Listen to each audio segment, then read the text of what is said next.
Dans une autre vie, j'ai fait 10 ans de piano classique. Ça se voit pas, ça s'entend pas. Ne me demandez pas d'approcher ce truc-là.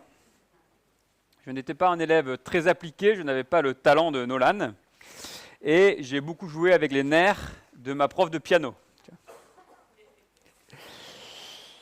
Et une fois, je pense que c'était entre deux cours, donc je finissais mon cours, et il y avait une autre élève qui arrivait.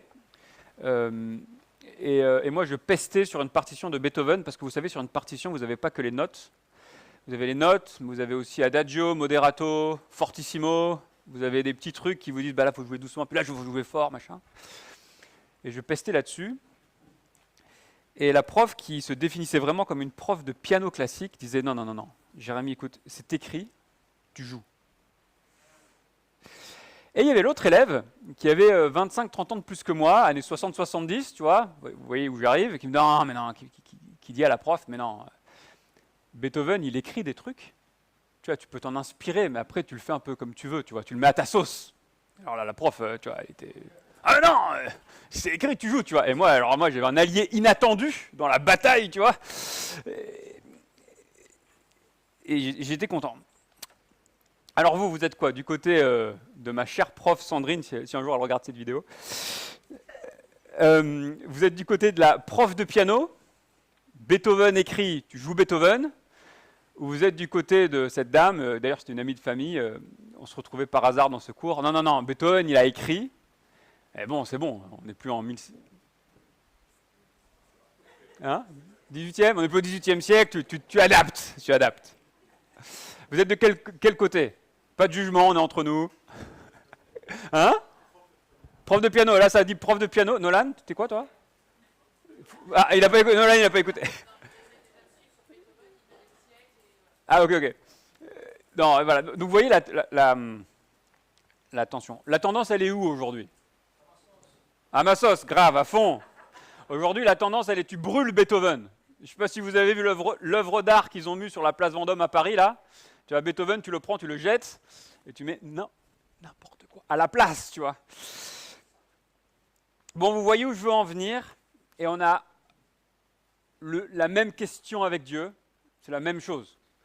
Dieu donne la partition, et est-ce qu'on dit à Dieu, ok, je joue ta partition, ou est-ce qu'on dit à Dieu, écoute, ta sonate, elle est pas mal, mais en vrai, mon arrangement, il est quand même mieux. Et voilà, là, on a une question fondamentale face à Dieu.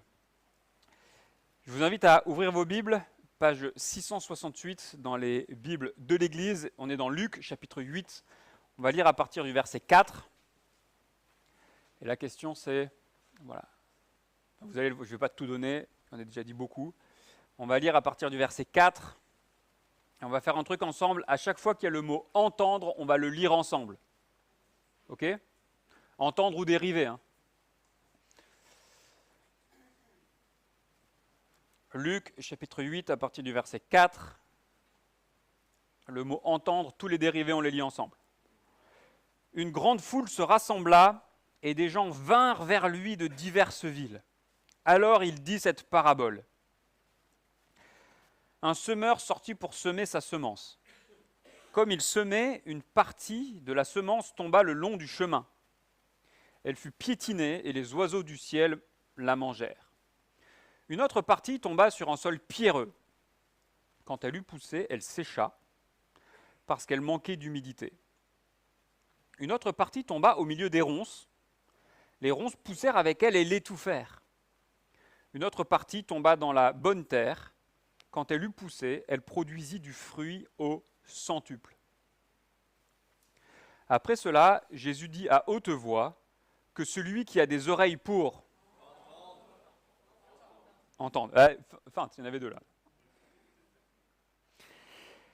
Ses disciples lui demandèrent ce que signifiait cette parabole. Il répondit, « Il vous a été donné à vous de connaître les mystères du royaume de Dieu, mais pour les autres, cela est dit en parabole, afin qu'en voyant, ils ne voient pas, et qu'en ils ne comprennent pas. Voici ce que signifie cette parabole. La semence, c'est la parole de Dieu. Ceux qui sont le long du chemin, ce sont ceux qui entendent, puis le diable... Entendent, merci. Entendent. On reste concentré, le texte est long. Je reprends au verset 12. Ceux qui sont le long du chemin, ce sont ceux qui... Puis le diable vient et enlève la parole de leur cœur, de peur qu'ils ne croient et soient sauvés. Ceux qui sont sur le sol pierreux, ce sont ceux qui, lorsqu'ils... La parole, l'acceptent avec joie, mais ils n'ont pas de racines, ils croient pour un temps et abandonnent au moment de l'épreuve. Ce qui est tombé parmi les ronces, ce sont ceux qui ont la parole, mais en cours de route, ils la laissent étouffer par les préoccupations, les richesses et les plaisirs de la vie, et ils ne parviennent pas à maturité. Ce qui est tombé dans la bonne terre, ce sont ceux qui ont la parole avec un cœur honnête et bon, la retiennent et portent du fruit avec persévérance. Personne n'allume une lampe pour la couvrir d'un vase ou la mettre sous un lit, mais il la met sur un support, afin que ceux qui entrent voient la lumière. Il n'y a en effet rien de caché qui ne doive être mis en lumière, rien de secret qui ne doive être connu et mis au jour. Faites donc bien attention à la manière dont vous écoutez, car on donnera à celui qui a, mais à celui qui n'a pas, on enlèvera même ce qu'il croit avoir. La mère et les frères de Jésus vinrent le trouver, mais ils ne pouvaient pas l'approcher à cause de la foule. On lui dit, « Ta mère et tes frères sont dehors et ils désirent te voir. » Mais il répondit, « Ma mère et mes frères, ce sont ceux qui écoutent la parole de Dieu et la mettent en pratique. » Quelle est l'idée principale du texte? On ne va pas chercher à midi et à 14 heures. Je m'investis dans une écoute attentive de Jésus pour porter du fruit. Je m'investis dans une écoute attentive pour porter du fruit. Quelles sont les choses remarquables, voire même choquantes, qui sortent de ce texte?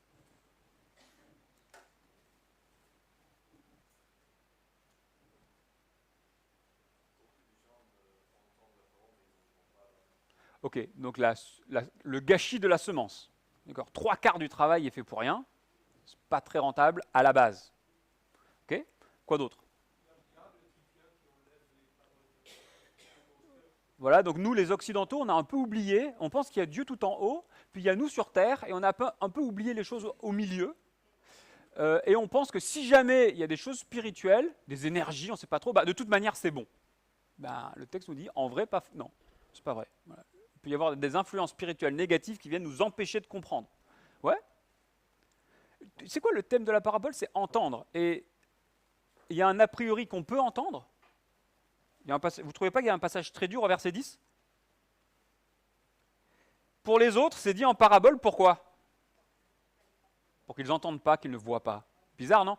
Donc Jésus dit un truc, hein, il enseigne en parabole pour que, certes beaucoup, ne comprennent pas.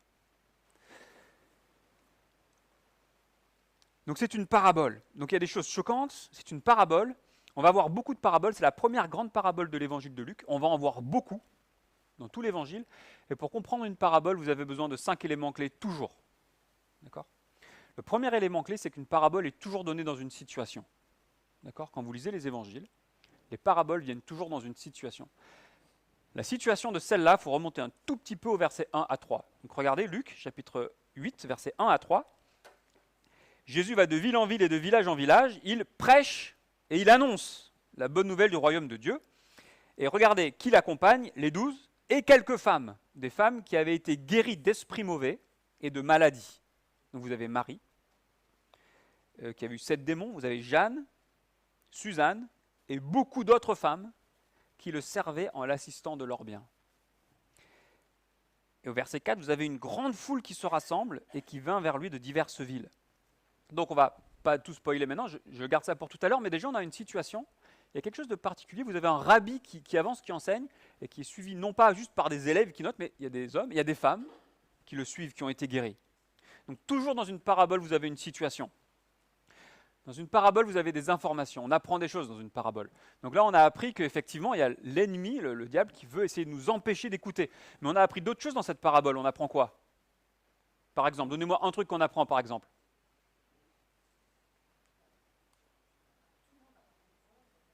Voilà, tout le monde ne va pas comprendre. Voilà. Quel est le moyen de la transmission? La semence. La semence représente quoi? La parole. Hein. Donc Jésus veut nous changer des vies, et il ne change pas des vies... je ne sais pas, d'une manière ou d'une autre, fondamentalement, le moyen de changer une vie, c'est la parole. Donc ça, c'est une information qu'on apprend de la parabole, n'est-ce pas? Troisième chose, c'est que dans la parabole, il y a une chute.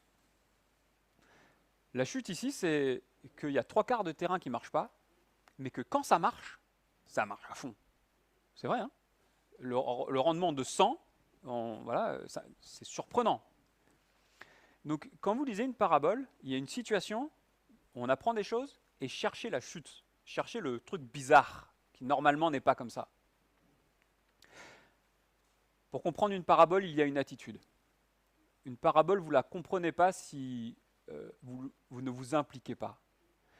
La parabole, on va le voir, c'est fait pour diviser et elle nous demande de nous impliquer, d'entrer dans la parabole pour comprendre. C'est un peu comme, vous savez, ces grandes églises catholiques. Vous avez des vitraux. De l'extérieur, les vitraux, ils ne brillent pas, parce que l'église est sombre à l'intérieur. Mais quand vous rentrez dedans, les vitraux brillent, parce que la lumière vous donne l'information. La parabole, c'est pareil. Si vous ne rentrez pas, si vous ne mettez pas votre cœur pour chercher, ben bon, c'est intéressant, tu vois, c'est une petite histoire, c'est mignon pour les enfants. Mais si vous y mettez votre cœur, ça va vous parler. Et finalement, vous avez toujours un peu un petit grincement de dents à la fin. C'est un peu la soupe amère à la fin, là. La soupe à grimace, parce qu'il y a toujours à la fin de la joie et du rejet. Et ça, vous l'avez au verset 21. Vous avez Marie et les frères de Jésus qui viennent, et Jésus qui dit, non mais en fait, ma famille, c'est pas eux. C'est chaud quand même, hein? C'est pas eux ma famille. C'est pas Marie, on parle de Marie, hein? C'est pas elle ma famille. Ma famille, c'est ceux qui entendent et qui mettent en pratique la parole de Dieu. Donc, vous avez vu comme la parabole sépare. Et donc vous avez la joie de ceux qui disent « Ah ouais, j'ai compris ». Vous comprenez? Ceux qui suivent Jésus et qui entendent ça, ils sont méga contents. Et puis ceux qui suivent Jésus, peut-être le frère de Jésus qui entend ça, il dit « Bah moi alors ?» Il y a une séparation. Voilà, donc vous avez toujours ces 5 choses dans une parabole, une situation, des informations, une chute, une attitude, et de la joie ou du rejet. Toujours. Toujours. Donc on avance et on se jette dans le texte maintenant. Et on commence en regardant un peu ce qui se passe. Jésus étant en Israël, Israël c'est le peuple de Dieu, et Jésus prêche sur le règne de Dieu. Donc, dans le peuple de Dieu, quand quelqu'un parle de Jésus, de Dieu le roi, qui doit écouter? Le roi du peuple. Hein. Les gens qui dirigent le peuple, ce sont les premiers concernés, et surprise, ils n'écoutent pas. Les gens qui sont concernés par le règne de Dieu, les religieux, ils ne s'impliquent pas, ils disent bof, ça ne m'intéresse pas. Mais à l'inverse, les gens qui ne sont pas dans le règne de Dieu, eux, ils écoutent. Donc vous avez typiquement toutes ces femmes-là, qui n'étaient pas du tout dans le règne de Dieu, ils étaient plutôt dans le règne du diable, n'est-ce pas? Ils avaient 7 démons, elles étaient malades, elles étaient soumises à l'ennemi. Eh bien, eux qui ont loupé leur vie, eux qui étaient en galère, eh bien, elles sont avec Jésus-Christ. Elles écoutent, elles l'aident financièrement, vous avez vu? Elles le servent, elles l'assistent de leurs biens. Ce sont elles ceux qui écoutent Jésus. Donc les pros de la religion n'écoutent pas. Les galériens qui sont loin de Dieu, ils disent « Ah, ça c'est intéressant. Ça c'est intéressant. » Et elles rentrent dans le règne de Dieu. Jésus, par cette parabole du semeur, il est en train d'expliquer ce qui se passe autour de lui. Vous voyez ces femmes? Elles ont entendu. C'était le bon terrain. Jésus explique ce qui se passe autour de lui. Est-ce qu'on veut marcher? Est-ce qu'on veut porter du fruit?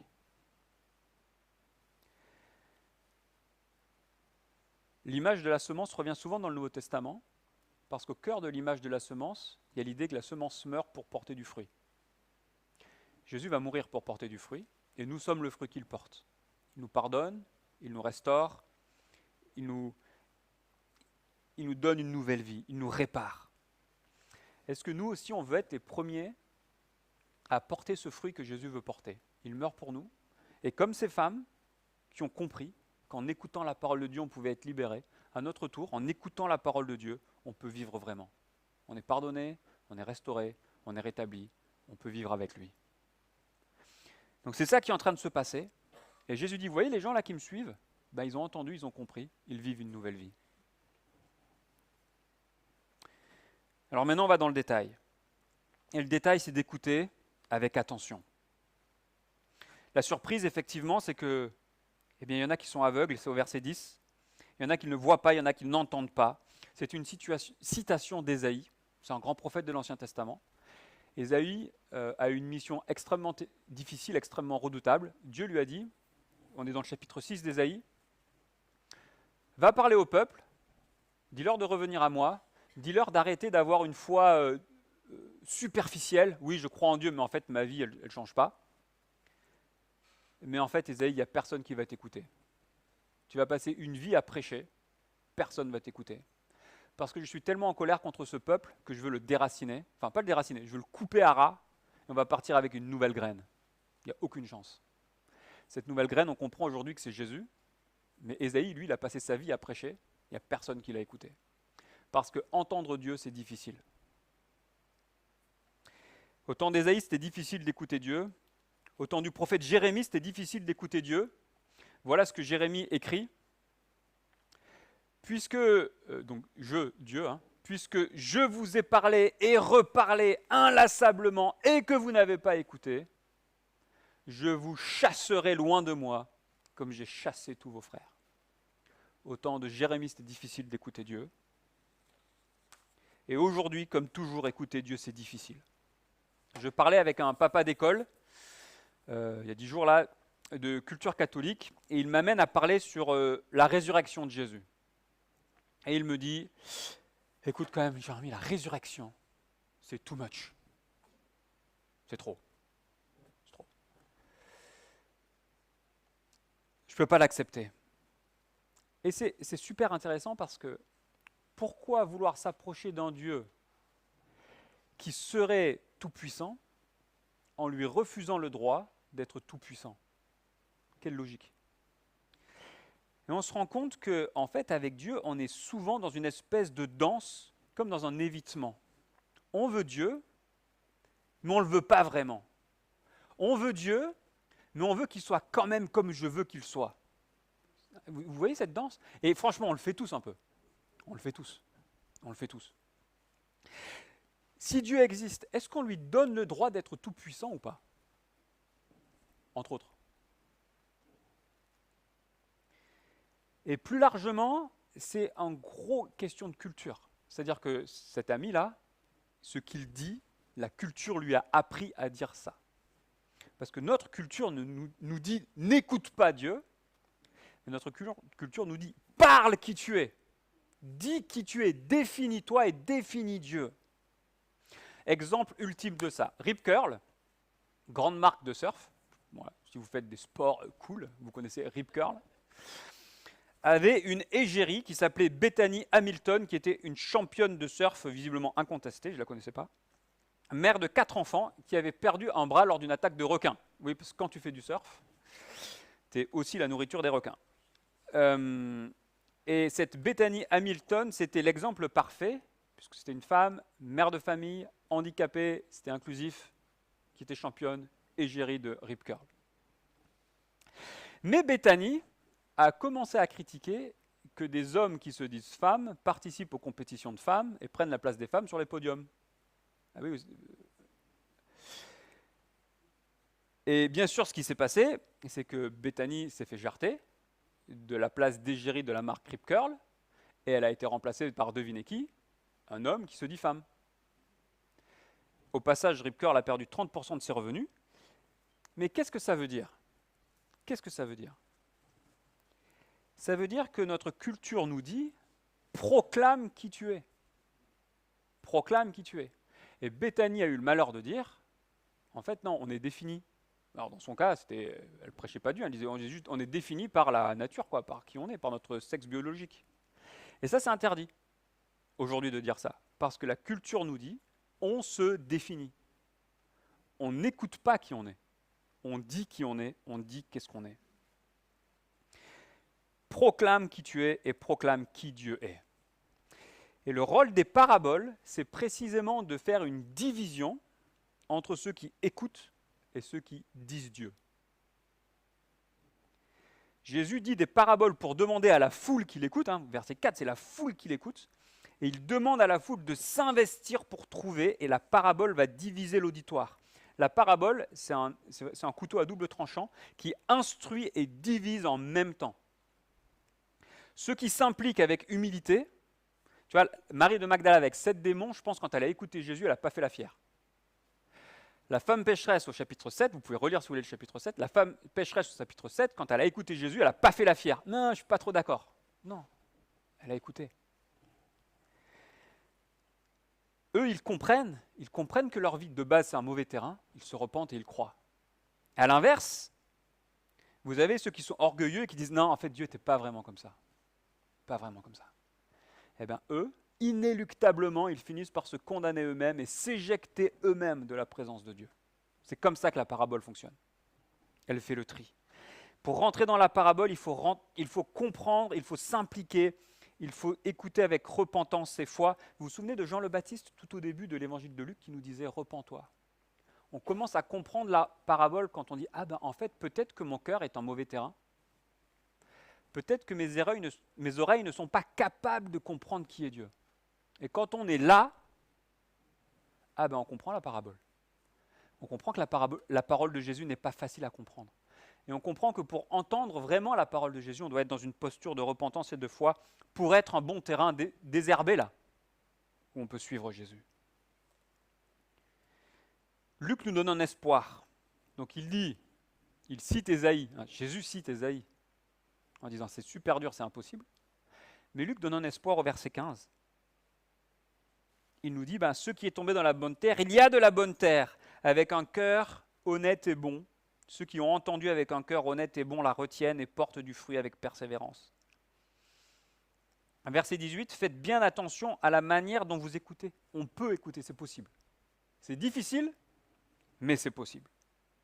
Mais c'est possible. Et qu'est-ce qu'on est en train de faire là le dimanche ? Qu'est-ce que vous faites ? Vous écoutez. Vous écoutez. Humblement, ça demande de l'humilité de venir s'asseoir et d'écouter un bonhomme qui parle pendant 30 minutes. Mais qu'est-ce qu'on fait ? On vient écouter la parole de Dieu. Et pourquoi c'est si difficile que des gens soient intéressés de venir avec nous écouter la parole de Dieu ? Parce que c'est plus comme ça qu'on fonctionne aujourd'hui. C'est pas juste, c'est que les gens ne sont pas intéressés en Jésus, c'est fondamentalement la société ne fonctionne plus. J'écoute ce que Dieu dit. La société fonctionne, je me définis. Ne me mets pas dans une boîte. C'est un enjeu fondamental. Et si vous êtes là en train d'écouter, déjà, j'aimerais dire que vous faites preuve d'humilité. Donc la question fondamentale, c'est où est-ce que vous en êtes, chacun personnellement. C'est une question philosophique, une philosophie de vie. Est-ce qu'on se met devant Dieu, on le laisse parler ?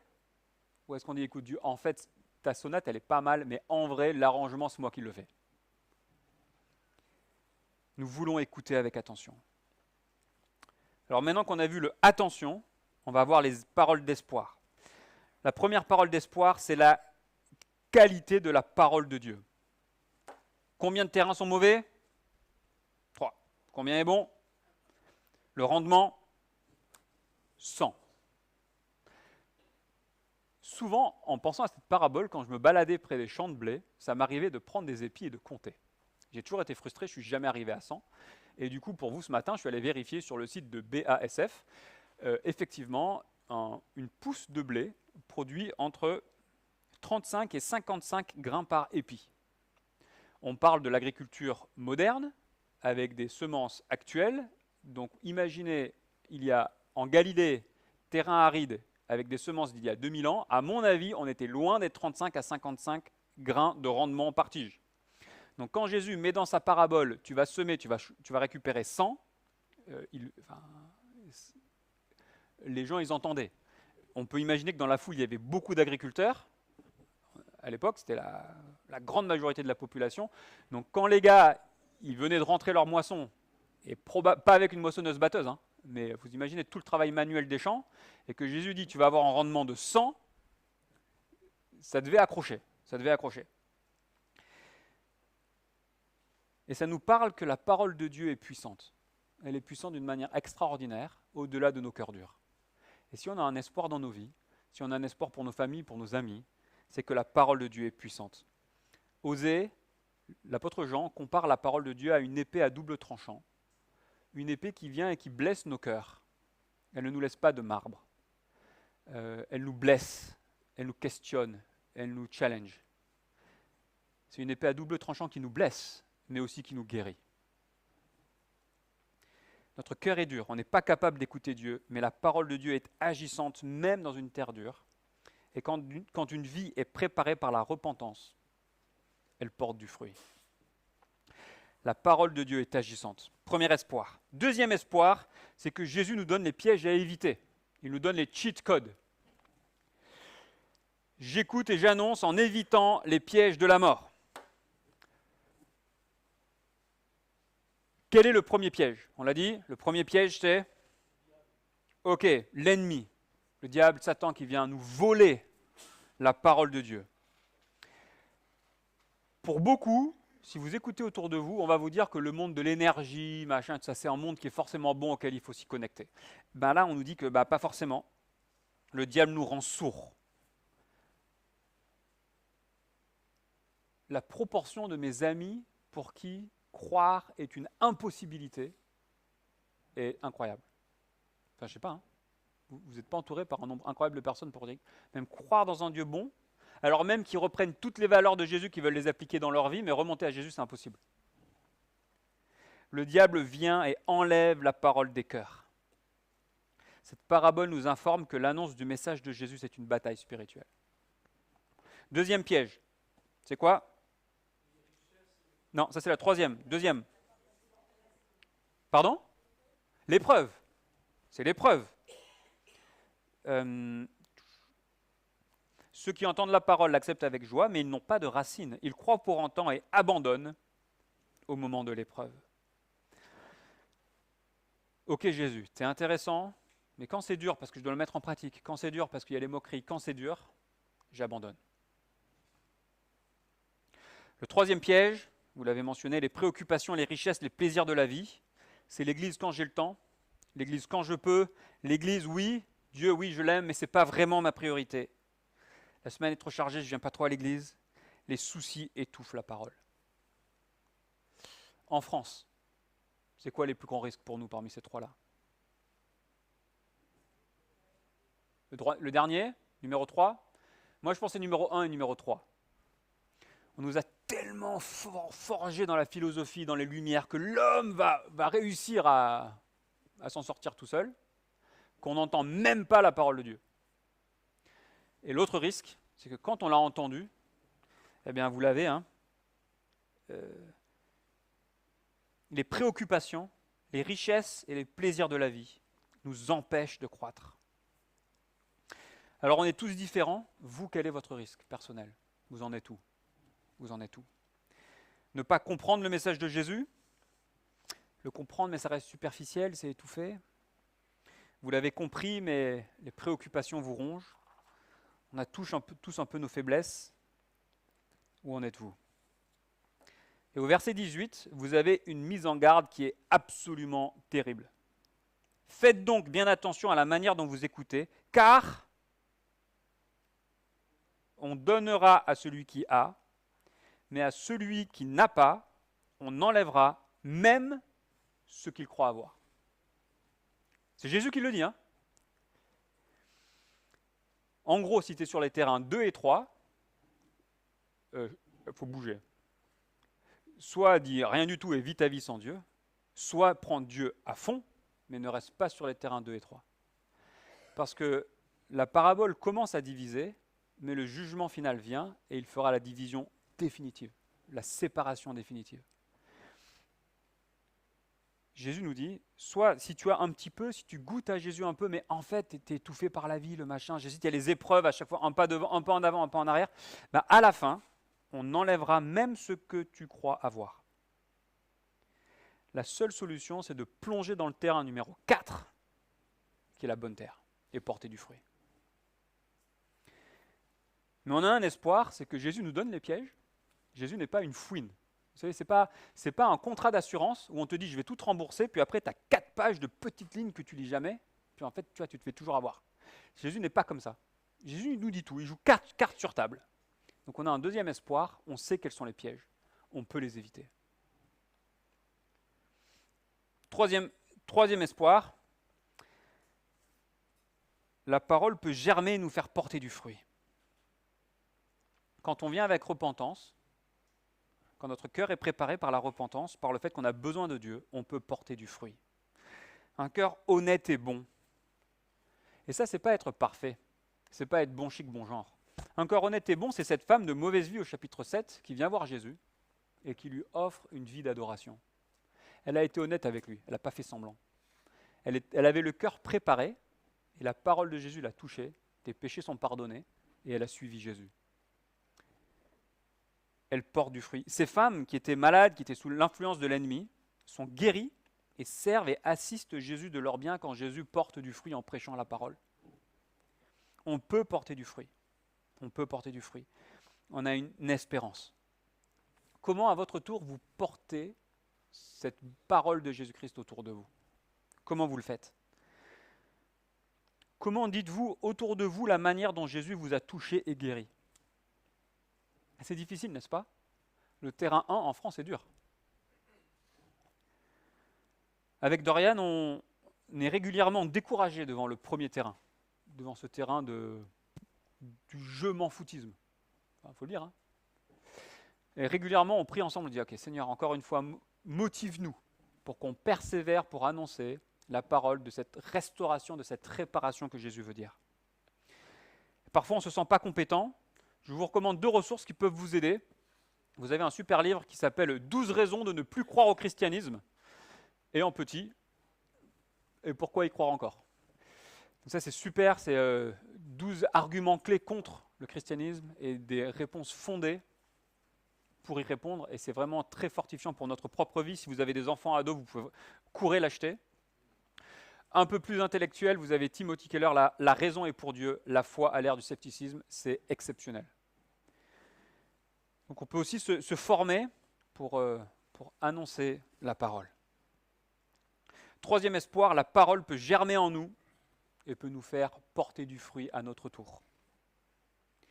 Et finalement, j'écoute et j'annonce dans une nouvelle famille. Bonne nouvelle, pour porter du fruit, pour être croyant, ce n'est pas une question de naître dans la bonne famille. Ah, désolé, tu es né dans la mauvaise famille, tant pis pour toi. Ce qui compte, c'est d'écouter la parole de Dieu et la mettre en pratique. Et écouter et la mettre en pratique, ce n'est pas une compétition d'essayer de faire le plus possible, comme si on était dans un concours ou essayer de... C'est comme ces femmes qui n'avaient rien, qui étaient soumises au pouvoir de la mort, au pouvoir du péché, au pouvoir de la maladie, au pouvoir du diable. Elles ont mis leur foi en Jésus-Christ, elles ont été libérées et elles marchent par reconnaissance. Et c'est ça qu'on veut faire. Écouter la parole génère en nous, non pas une espèce de compétition d'œuvres bonnes, mais génère en nous une reconnaissance commune qui nous fait avancer avec Jésus-Christ. Le libérateur divin nous a libérés, nous a donné une nouvelle vie, et plein de reconnaissance, nous le servons ensemble. C'est ça l'Église. Et petite parenthèse, je reviens sur ce passage qui me semble un des arguments premiers pour dire que Marie a eu des enfants avec Joseph. C'était les frères là, les frères qui sont mentionnés ici, et on voit bien que Jésus répond, non mais les frères, ce n'est pas mes frères de sang, biologiques, mes demi-frères. Mes frères sont ceux qui écoutent.